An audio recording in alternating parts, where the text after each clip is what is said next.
Here are 7 life lessons I learned this year, 2022. Number 1, record everything. You can't improve what you don't record. This is something I started doing in 2021, but I really hammered on it this year. Recording every single thing, whether that be workout progress, whether that be business income, business expenses, every single thing should be recorded. You should be able to say, I earned this exact amount of money at this exact date in May 2022. If you can't do that, how would you know when you are getting better or when you are getting worse? So yeah, especially for business reasons, if you don't record your expenses, you won't know what you are spending money on, what you are wasting money on. You just realize that money is disappearing out of nowhere and you can't find the source. Number 2, sometimes everything goes to shit, and that's okay. This happens a lot in life, man. Like at some point you just realize that, we expect life to go in an uptrend. We expect things to get better. You make more money next year. You do bigger things the year after. But sometimes it doesn't work like that. A lot of times things just go to like horrible stuff actually happens, right?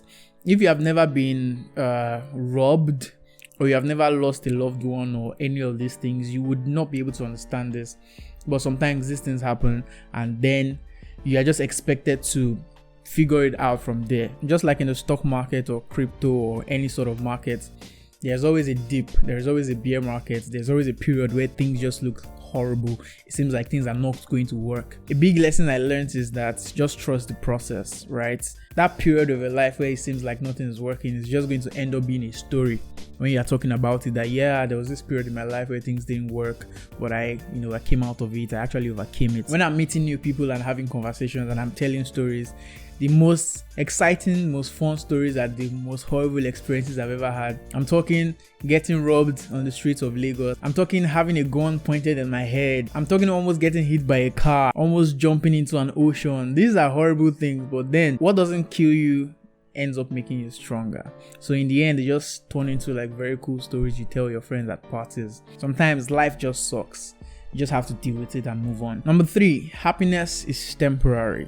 It seems like I learn this lesson every single year all over again, that you can't base your joy, your happiness, your fulfillment from something external, right? If you say, when I get a car, I'll be happy. When I get a job, I'll be happy. When I achieve this specific goal, when I hit this milestone, I'll be happy. That's total crap. You should find a way to find fulfillment from the inside. If you are trying your best to do what you love and try to enjoy the work you're doing, trying to enjoy the life you're living, no matter the situation you are in, whether you're in a crappy situation or whether you are doing well, if you can find a way to bring the fulfillment from the inside instead of looking for external validation, you would realize that life just seems a lot better. Most times when I'm waiting for something, I'm anticipating it and I'm becoming anxious. Whenever I get that thing in the end, the happiness only lasts for a couple days, 2, 3, 4 days max. 2 days max, in fact, then I'm already used to that thing. I got a new phone, I got a new laptop, I got a new house, I got a new car, I got a new private jet. After a couple days, after a couple weeks, you get used to it and then you're thinking about the next new thing. So that's not a healthy way to live. I just realized that it's better to just be happy, right? Just find a way to create happiness for yourself. Let it be from within. Find a way to wake up in the morning and be grateful for the little things so that you find joy from within and not wait for external things and external people to make you happy. If you don't start today, you would most likely never start. I'm sure you can relate to this. Procrastination is in the human nature, right? Every single one of us have at some point in our life procrastinated. And one thing I've realized is that at some point, if you don't put your feet down and say, I'm going to do this thing right now, no matter what, there's a very high chance you will never do it. There are some things I wrote down in my to-do list in January, February, March that I ended up doing in December. Just because I told myself, I'm not going to leave this here without doing these things, without learning these skills, without going for this course. You would have to put this ultimatum at different parts of your life that I have to do this thing this month, I have to do this thing now, right? If you say you're going to do it later, there's a very high chance you won't do it. I'm sure you understand what I'm saying. You can relate to this. There are many things that you said you were going to start. You're going to watch that video and you have kept it in your save later for the last 4 months. You have not watched it. I know you're the one I'm talking to. There are some courses that you have downloaded everything. You collected 500 gigs of course from someone else. You said you are going to watch it. You have not started. You watched half of the first video and that was it. We have heard it a million times. Now is the best time to start. The key is, if you don't do it now, you might never have another opportunity to do it. So if you don't find a way to get yourself to do it right now, there's a very, very high chance that you will never actually do it. You just forget about it and get used to the way your life is. Number 5. It's all about people. If your goal in life is to move fast, right? It's to just be moving forward and be moving fast. You don't care where you're going. You don't care how many people you're trying to reach. You just want to be going fast. Then it's cool to move alone. I've always been the lone wolf. For the longest time, I just wanted to do things alone. I didn't want to involve people in my work, in any aspect of my life, right?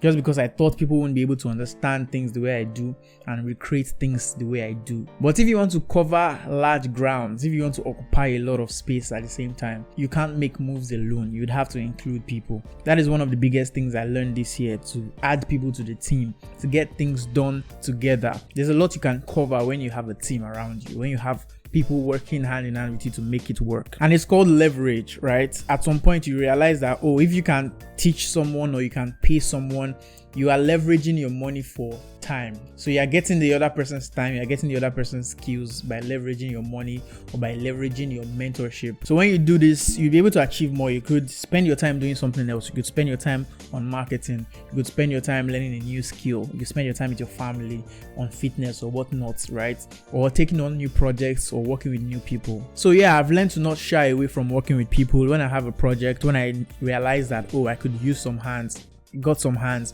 When I realized that this is getting too much for me, I need to get someone else. In fact, it doesn't even need to get too much for you in that sense, right? Just having the mentality that, let's have people sharing this success. If this person can be useful to me, let's work together. Let's find a way to collaborate, right? It's not every time you think about competition, how am I better than this person? How is this person better than me? Sometimes you just want to work together and get things done. Number 6, the creative business is a relationship business. Running a business is less about having skills, right?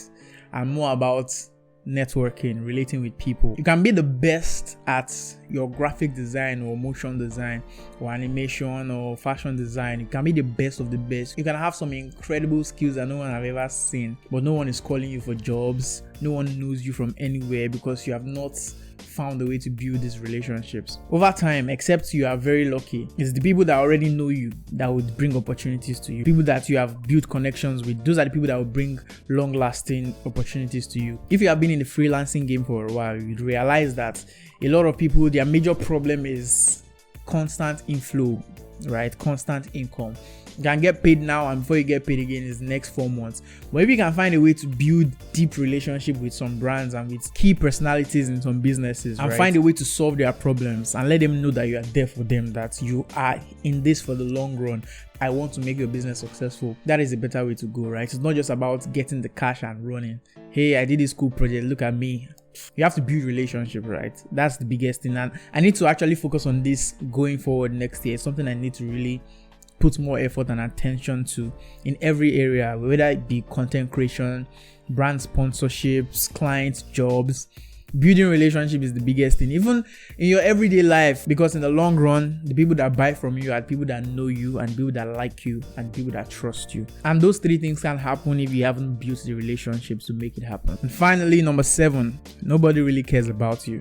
This is something that you would have to learn at some point in your life. That people have their own problems, right? They have their own things they are thinking about. They have their own issues in their life, and they really don't spend their time in the day thinking about you. You could walk into a supermarket right now and trip and fall and scatter a bunch of oranges on the floor and just spray everywhere with fruits. And people would turn their necks around and they would look at you. And after 5 seconds, they don't remember that ever happened. From your perspective, it looks like the entire world is looking at you, right? But from every other person's perspective, they heard a noise and they turned around and they saw some stranger on the floor. They don't even care. They don't care who you are. They don't care what you did.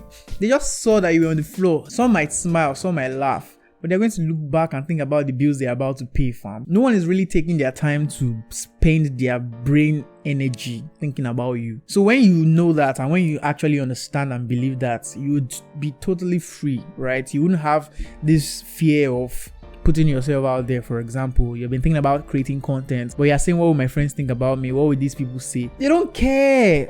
At some point, you just have to realize that these people don't care. You might have 10 hate comments, right? People saying trash about you.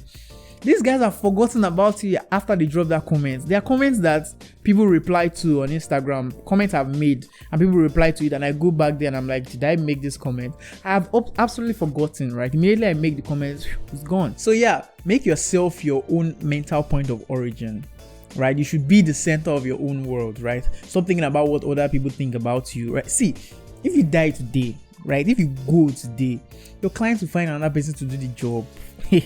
Your friends will cry for 2 or 3 days or a week, and then they'll go back to their lives, they'll face their problems. So if you're considering other people's opinions while making decisions, you're just undoing yourself.